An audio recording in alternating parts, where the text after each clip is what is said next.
మనం ఈరోజు ఒక వండర్ఫుల్ కాన్సెప్ట్ తెలుసుకున్నారా? ఏం తెలుసుకోవడం వల్ల ప్రజలు ధనవంతులవుతున్నారు అన్న టాపిక్ గురించి.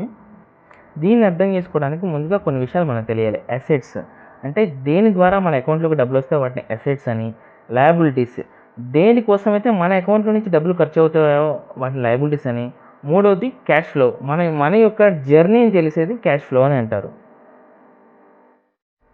ఒక పూర్ పర్సన్ యొక్క క్యాష్ ఫ్లో మనం చెక్ చేసుకుంటే ఇతనికి మెయిన్ ఇన్కమ్ సోర్స్ అనేది జాబ్ నుంచి వస్తుంది.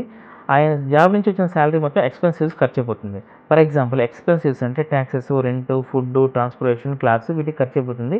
ఇక్కడ అసెట్స్ గానీ, లయబిలిటీస్ గానీ ఏమీ బిల్డప్ అవ్వవు. ఇక రెండో సెగ్మెంట్ పీపుల్ వచ్చేసి middle class people.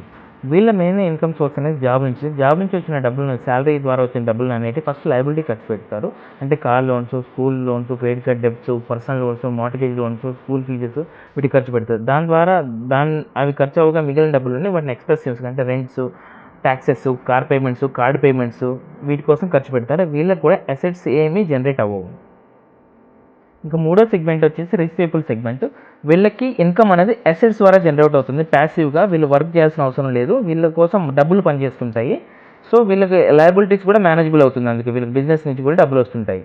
So, this is the reason for how they are getting rich.